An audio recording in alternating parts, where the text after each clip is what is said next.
Good evening, it's great to be here. God, is he here? Can I have that story? Can that happen to me next time? That was a great story, wow. I didn't realize that you get some props for having your name sound like God. That's a great gift. You should thank your parents for that. Charlie doesn't work as much. I think if it was me, they'd be like, who are you? No way, you're not even Jewish. It's such an honor to be here.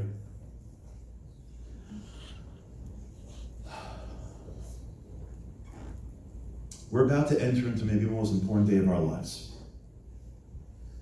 It's important to not downplay what's going to happen next week. Your entire year, everything that we're looking for, we want for ourselves, for our families, it really all comes down to 2 days. In fact, the only day that we have Yom Hadin really is Rosh Hashanah. Yom Kippur really isn't Yom Hadin. Yom Kippur is Yom Kippurim. It's a day where Hashem gives the Satan a day off. And it's like on the house. It's a get out of jail free card for the day. And because people don't make it through Rosh Hashanah, Chazal sort of like jam in the back end of the judgment. If you blew Rosh Hashanah, we sort of throw in the back end and maybe we can get you through Yom Kippur. But it's important to not downplay what's in front of us. Because if we don't take it seriously, we're going to miss the chance. We have a chance to change our lives. We literally have a chance to change the course of our lives in 2 days. But if you look at what we do, it almost makes no sense. I spent most of my life as a lawyer. I can tell you one thing: when you study trial prep, when the judge is sentencing you for judgment, and I've done this before, we've prepared clients for sentencing, there's a lot that goes on. Most of it is standing in front going, I'm sorry, I'm sorry, I'm sorry, I'm sorry. By the way, did you not hear me? Yeah, I'm sorry. Because you want the judge to be like, he's a good guy, maybe he really is sorry, maybe I shouldn't. Okay, fine. What we should do on Rosh Hashanah is we should show up for the entire day, much like what we do on Yom Kippur, and come in, fast, don't leave, put on white, stand in front of God and say, I'm sorry, by the way, yep, I'm sorry, my bad, I'm sorry, I'll be better next year, I'm sorry, are we good? I'm sorry, can I keep on going? I'm sorry. It would almost make some most sense to put Yom Kippur before Rosh Hashanah, right? Get Yom Kippur in, get it all out of the way, and then come to Yom Hadin clean. But we don't do that. You know what we do? Show up in the morning, we say a couple more tefillas. It's like a regular Shabbos with like a few more hours. We don't mention sin once. Why would we? Why waste our time mentioning sin on the day of judgment? We wear nice clothes, and then like around 1 or 2 o'clock, depending on how long the chazan goes, we go home. Can you pass the turkey roll? This is delicious. Did you make dessert? All right, aren't we doing something today? Oh yeah, I think it's judgment day today. Anyways, can you double up on the chocolate? We come back in and off we go again. Can you imagine what kind of goal it takes to do that? Can you imagine if the judge is sitting here about to judge you and you're like, by the way, Your Honor, it's been like 6, I haven't eaten. We're gonna go out for dinner. Can you just take care of the rest yourself? Why don't you text me how we do? Can you imagine this? And it seems as if we're totally out to lunch, literally. But the rabbis tell us, don't worry about it. You guys have a secret trick. You have a magic weapon. If you study the Pnimius Hadavar, if you study what's going on in Rosh Hashanah from the world of Kabbalah or Hasidus, you'll see that when you wake up in the morning on Rosh Hashanah, we're getting slaughtered. It's Yom Hadin, and we're barely making it. We're rolling in at 9:15. The Satan is up there rocking and rolling. He's up at the crack of dawn. We're just getting rolling after the coffee. And it ain't looking good for us. And then we pull out the magic trick. All of a sudden, in the middle of the tefillah, guy gets up. He pulls out a horn, and he blows a horn. You can't make this up. And in Shamayim, the Medrash tells us that Hashem is sitting on the Kisei of Din. He is judging us. We are nowhere. We're not even saying we're sorry. He's looking at our sins and going, are you kidding me? This is what I'm doing. Really? And the guy gets up, he blows the horn. And Hashem stands up, Kiviyachol, from his seat of judgment, and he moves to a seat of Rachamim. The way I would hear it in my head is he gets up from being a regular judge, and he acts like a grandfather. You know what I'm saying? Anyone have grandparents? Like parents know how to parent. As soon as you're a grandparent, like all parenting like goes out the window. God bless my parents. When they became grandparents, I come to the house at 10 o'clock, all the kids have candy. I'm like, why do they have candy for? They're like, my parents are like, oh, why? You're not supposed to give candy at 10 o'clock at night? Like, I didn't even remember. As soon as you become a grandparent, like you have like parent amnesia. Like, I don't understand. Like, should I buy your child 100 toys? I'm like, did we do that? Did I get 100 toys? In my opinion, what goes on in the world of Kabbalah is called atikyo. I mean, there's a lot we could talk about for another time. He sits on the kisei of Racham. He becomes like a grandfather. He goes, what'd you do wrong? It's okay. What'd you do? It's fine. You still sitting here? You must be hungry. You must be tired. Go. Enjoy, eat. Something about this horn changes the game for us. And this is our game plan. This is our strategy every single year. Can you believe this? How un-Jewish is this? We are a nation built on guilt. We are powered by guilt. How un-Jewish is it? Stand in, don't worry, blow a horn, call it a day. But yeah, that's what we do. How come?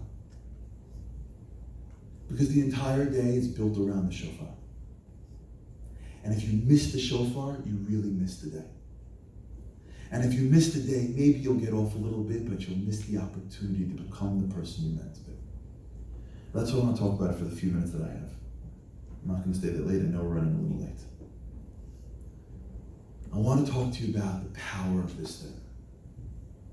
Because if we get the power of this horn, and we live the shofar, then we come to Rosh Hashanah, and when that Shliach Tzibur blows the shofar, we don't go, that was nice, and move on. We become the shofar, and we get a judgment that we couldn't have dreamed of otherwise.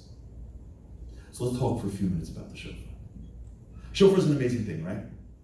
It's everywhere, right? Matan Torah, shofar. Mashiach, shofar.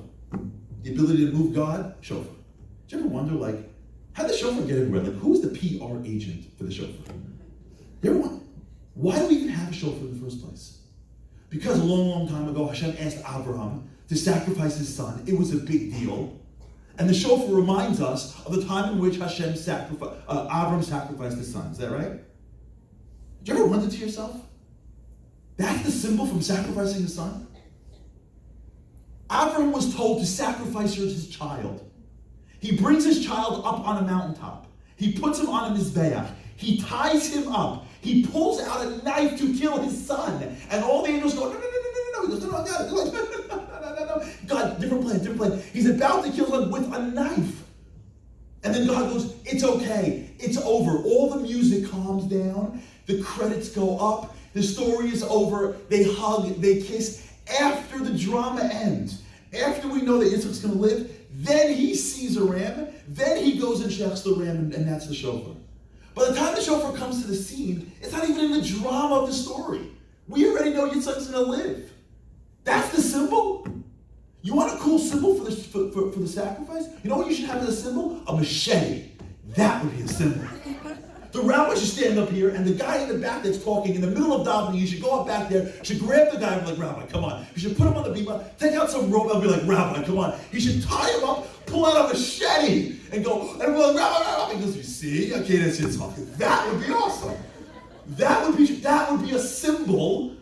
Would it not be? By the time you get to blowing the shofar, the story is over. Yet how in the world does the shofar make it to being the number one symbol in Judaism?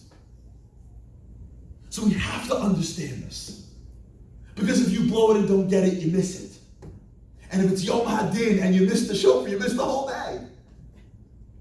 So let's break it down for a few seconds. Stick with me, okay? Just for a few seconds. The whole day, of Rosh Hashanah is a day for one thing, HaMelech, Hashem. We relate to God in two ways.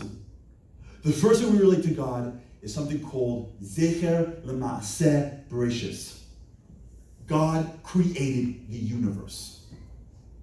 Most people would agree that the universe didn't come from nowhere. Today we have like modern day atheists, which means if you get like a B- in chem, you get to be an atheist. But back in the old days when you had people that spent their lives in science, like people like Darwin and Sir Isaac Newton and Albert Einstein, people understood. Some of them may have been agnostic, but atheist? Albert Einstein, when he was talking about quantum mechanics, said God doesn't play dice with the universe. Isaac Newton, when he was developing his theories of science, the only way he was able to develop theories of science, because he knew that every single day you can guarantee that gravity would work. How could it be that every day it works? How do you know that when you open up a body in the middle of Maine or in the middle of Maryland or in Israel, the heart's in the same place? How do you know that they're not going to get 3 legs? How do you know the sun is going to rise every single day? You can't build science unless there are something called immutable laws. The way the scientists first saw the world was they understood that every day something happens. The world is built on principles, and if the world is built on laws, there needs to be a lawgiver. It doesn't just happen. Once maybe, twice maybe, 10 times it can be random. Every single day, it can't be random. When you look at most people, even if they got problems with God, you look up at the world and go, listen, I gotta come from somewhere. For most of us, when it comes to Creator, Zecher L'Maaseh Bereshis, we know it's God. But where we struggle is not from Zecher L'Maaseh Bereshis. Where we struggle is the concept of God called Zecher L'Yetzias Mitzrayim. It's amazing when God introduces himself to the world. You know what he chooses to say? Zecher, I am God that took you out of Mitzrayim. You ever wonder why he did that for? He's the God that made Mitzrayim. He just took you out. Isn't that a smaller business card? He's got a bigger business card called the entire world. Why don't we use that business card? Oh, by the way, in addition to being the vice president, I own the entire world. Wouldn't that have been a nicer card for him to drop? By the way, he doesn't do it. Why? Because he's trying to teach us this, me taking you out of Mitzrayim, me being in your life, me being the person that organizes the world is so much harder for you to get than me creating the world. When it comes to the world creating, you know why we believe in Hashem for? Because there's laws, there's rules. It happens all the time. In Hebrew, law is din. Din means there's rules. You follow them. And if you don't follow them, you have to go pay the punishment. It's fair. In Hebrew, it's called zelofer. When it comes to creation, we live in the world of din. When it comes to God running the world, it doesn't seem like it. If you look at most people's inability to connect to Hashem, where most people struggle is they're trying to figure out how God runs the world. Because it doesn't seem like there's any rules. When someone becomes an atheist because of the Holocaust, what he's saying is, it doesn't make sense. Why did good people die? And when we look at the world, what we struggle with Hashem is we are trying so hard to find some rules, some laws that we can predict what he's going to do. It becomes so hard when somebody passes away that's young. Not because we just fail for the family. Of course that's it. But it's not just it. The reason why it's so hard for us is because what does that mean? How do young people die? How do you run this world if young people are dying? That's why when you hear that someone dies, you know what the first question people ask is? Somebody passes away. What's the first question people ask? How old is he? What does it matter how old the person is? Because in our mind, we have an age that's like enough. We think like if you reach this age, okay, then in our world of what rules are, when you get to like 120, you're good. So the closer you get to the big number, okay. I was at a shiva house, I kid you not. A guy sitting cheering for his mom. A guy sitting, paying him a shiva call. How old is your mom? She goes, 95. All right, 95. She lived. And then he walked out. I'm like, how is that a shiva call? The guy's like, yeah, I guess I shouldn't be crying now. I don't know. Because in our world, 95 is a nice age. Was he sick? Who cares? Why do I even ask that question for? You know why? Because in our world, there should be a runway before you go. People shouldn't just drop out of nowhere. Was he a good person? You know the person's neshama? You know his tikka neshama? You find out that the guy was a terrible guy and he beat his wife and he was a drug dealer. That makes you feel better than the guy was sitting and learning all day? Because you know about his soul? No, because in my world, good people are supposed to live and bad people can die. You know what that is? That is us looking at God's world and saying, I need to establish din. I need to get a segula, not because I want to get close to Hashem, because I need to get around the way. I got to figure out how to find a way to get what I want and find the rules of how he runs this world. Because if not, I can't sit in it. You know why that's so important to us? Because you know what the number one most important person in our life is? Me. And I want to control my life. And I want to know when I'm going to die. And I want to know if my kids are going to be okay. And I want to know how to make money. I want to know how to run this world. So if I've got a God, I'll believe you're in this world. Fine. I got to know how to play you. I play everybody else. You're the principal. I get it. The only reason why we're sitting in this room, by the way, if we could just call it straight, the reason why you have these things in Elul and not in like HASHEM is because they told us when we were kids, this is the day when you get goodies. So we're like, hey, fine, we'll show up. I'm interested, I'm not interested, it doesn't matter. If I have like 10 days to kiss up, I'll just kiss up for 10 days. And I'll go back to my life later. But it's okay because he's giving out goodies now. That's a rule someone taught me that I'm going to play him for. I don't really want to change. I just want a good life. I was told that I get put in the book of death. I don't like the book of death. That sounds like a bad book. What do you need me to do? Should I swim a chicken? I'll swim a chicken. Should I fast? I'll fast. You want me to dip apples in honey? I'll drink honey. I don't care. Line me up. Tell me what you want. I'll do it. You know why? Because you know what I love more than anything in the world? Din. I could play in those rules. In the battle of man against God, it's the battle of God saying, guess what? I don't run the world based on your mind. And I'm saying, guess what? I can't fully buy into you until I can figure you out. That's why most people aren't religious. Not just because of their backgrounds. Because it's hard. It's really hard. And I don't blame anybody. Really. My grandparents survived the Holocaust. They used to fly down. They lived in a place called Harary Beach. God bless them. I don't blame one Holocaust survivor. They have a pass for life. I used to walk into that place. It's like Grandparent City. God bless them all. White shoes, dentures, the whole deal, you know. Every single house with my grandparents. Every single house. Oh, you have a yarmulke? Where was God in the Holocaust? I'm like, here we go. Next house. Oh, you have a yarmulke? And where was God in the Holocaust? And I understand. It's hard to figure it out. You still have the Holocaust, you pray to God doesn't listen to you? Guess what? You deserve to have that in your head. That's okay, you have a pass. But that's what we struggle with. What we want to do in this world, what we would love, is God to give us the rules. What we struggle with in life, is walking through the life with God and never knowing how he runs this world. Zecher Yetzias Mitzrayim is the hardest thing in the world, which is why we remember it twice a day. Watch how this works, and then I'll end. Listen to this. There's a symbol out there. Stick with me. God is the fairest king in the world. The Gemara teaches us that when someone passes away, they hand you a list of everything that happened to you, and you look at it and you go, that was exactly right, you're right, it was totally just, and you sign the dotted line. God runs the world through a concept called Midah Kineged Midah. That means the way you act is the way you're treated. We come to God on Rosh Hashanah, and we have two ways to be judged. Way one is din. Din is fair. It's rules. God gave you life, God gave you education, God gave you background, what'd you give him? It's fair. Way two is chesed. Chesed is unfair. When the grandfather gives the kid candy, it's unfair, he doesn't deserve it. Especially when his parents say, please don't. It doesn't matter. He still doesn't deserve it. But he's a grandfather. You know what grandfathers do? Things that are unfair. It's unfair to spoil your kids. He doesn't deserve it, he didn't do anything, he's only 4 or 5 years old. But the grandfather doesn't care that things are fair. You know why? Because the grandfather and the grandmother, they don't live in the world of din. They don't live in the world of rules. They're not trying to raise the kid. They were done with that. As they say, grandkids are so much fun. If they would have known, they would have had them first. Because you don't raise kids. It's fun to have kids when you don't have to raise them.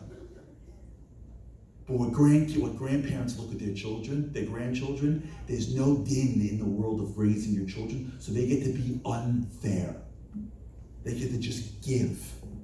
They don't get stuck in the world of rules. They're not bound by rules. Everybody following so far? You see where I'm going? I love it. We stand before God in Rosh Hashanah and God goes, how do you like me to judge you? Are you crazy about rules and fair? You walk into Rosh Hashanah and you're so careful about yourself. You know what she said to me? You know what he did to me? Let her call me. Let her call me. I'm the older one. I'm not inviting her over. She didn't invite me to the bris 45 years ago. And how come so-and-so's married first? How come so-and-so has more money? We walk into Rosh Hashanah, we walk into our lives, we turn to the Kadosh Baruch Hu, and we've got a lot of reasons why things are unfair. How come him? How come me? How about not? What about mine? What about this? And then the kids and the family, and you got in-laws and family. Forget about it. You walk in and you are so right. You ever get into a fight with somebody? You don't listen to them speak. You just wait for them to talk a little lower so you can talk over them, because clearly you're right. They just don't know it yet. We look up at God and we're thinking, if you just gave me the keys to the universe for like a week, I'd figure it all out. Like, what is taking you so long? Iran are bad guys. Like, can't you just wipe them off and we call it a day? Because we are so sure we know the rules. So we turn to Hashem on Rosh Hashanah, and you know what we bring to him? Din. And Hashem goes, you want to play din?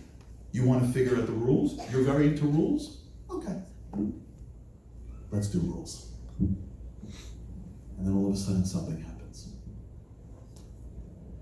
There was a man that we come from named Avraham. And Avraham was the one that started the whole religion. And if there was ever a man in the world that deserved to get everything from God, it was Avraham. And when Avraham was picked, Hashem said, listen, it's going to be difficult. And Avraham understood it's going to be difficult. Let me tell you something. When you sign up for the Navy SEALs, you're going to run on the beach for a very long time. They're going to throw you out of an airplane. They're going to throw you into a sea. It's going to happen. When Avraham signed up to being a Jew, he understood that we're going to work hard. And guess what? He worked hard. He went here, he went there, he went everywhere. But nobody could have prepared Avraham for the final test. Because the final test wasn't just hard. The final test was impossible. Before Avraham had to deal with his son Yitzchak, God came to Avraham in something called the Bris Ben Abisarim. And God told Avraham, me and you've done so much for me. You ready to make a nation with me? You ready to sign on the dotted line? And Avraham said, yes, I'm in. And they stood together and they created this whole elaborate scheme, and they sat and they signed a deal. And Avraham and God signed the deal to be together forever. And through Abraham's offspring, the Jewish people would start. God made a deal. He shook on the dotted line. God's name is Emes. Hashem Elokechem Emes. So if God said, your kids are going to be able to one day get to Eretz Yisrael, it's as good as done. And after all of that was done, once the deal was signed, the next day God goes, hey, Avram, how are you? He's like, I'm doing great. It's like, listen, do you mind doing me a favor? He's like, whatever you want. It's like, yeah, it's fun. I'm like, yeah. He's like, I can't wait. It looks great, right? He goes, yeah, can you kill me? I was like, I'm sorry, I don't speak Hebrew yet. Like, what are you talking about? We had a deal. I goes, yeah, you can kill him. You know that according to halacha, if a Navi hears a nevuah, and then hears a second nevuah that contradicts the first nevuah, he's allowed to rely on the first nevuah, not the second nevuah. You know what Abraham said to God? I don't know what you're talking about. We had a deal. Your name is Emes. According to Din, no. And according to Din, he would have been right. And God turns to Avram and says, are you ready to give up everything for me? Because remember something. Avram wasn't just killing his son. Avram's entire life was fighting against one idolatry called the Molech. You know what the Molech did? They killed their children. Every day of Avram's life for God. Can you imagine the irony? God sends him on a mission for his entire life. And you know what the mission that Avram goes through every single day for his whole life? For God? Don't kill kids. The idolatry of killing kids. Every day, Avram, for God, said, don't kill kids. When he won Time Man of the Year, his op-ed was, don't kill kids. On the back of Sarah's minivan, don't kill kids. Everywhere he went, everything he did, every single time, he was simulcast from Hidabroot. He said, God goes, everybody don't kill kids. Mr. Don't kill kids. Hashem says, kill your kid. You know what that is for Abraham? He's going to get up on the mountaintop. He's going to kill his kid. When he comes down, you know what's going to be waiting for him? A camera crew. Snap, hypocrite of the year. His yeshiva's gone. His wealth gone. His reputation gone. His family gone. God comes to Abraham and says, I know I promised it to you. I know by rule you should get it. I know by law you deserve it. And I know it's not fair. I want everything. Everything. The offspring, the kid, the future, your whole life, and everything I told you to say. I want you to live your life in embarrassment that you're a hypocrite for that. Are you going to give it to me? And he gets up on the mountaintop. Can you imagine? And he's ready to do it all for God. And he pulls out his knife. And as he's about to give it all to Hashem, Hashem says, no, it's okay. And Avram goes, but I want to. Because no, I said you passed. Avram goes, pass? You think I'm into passing?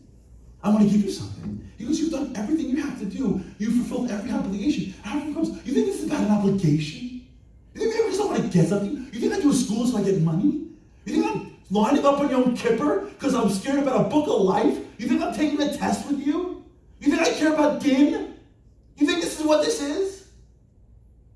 I don't want din from you. I want love from you. I don't care if it's fair. You're my God. I bought into you, and I'm totally in. I'm not looking to make sure it's fair. I'm not looking to pass my tests. I got to give you something. God goes, what more can you give me? You're about to give me everything. And God goes, I have to show you that I have to give you something. He reaches out for the ayil, he reaches out for the ram, and he pulls the shofar, and the shofar is the symbol of the person that stares at God and goes, you think I care about din? You think I'm trying to figure you out?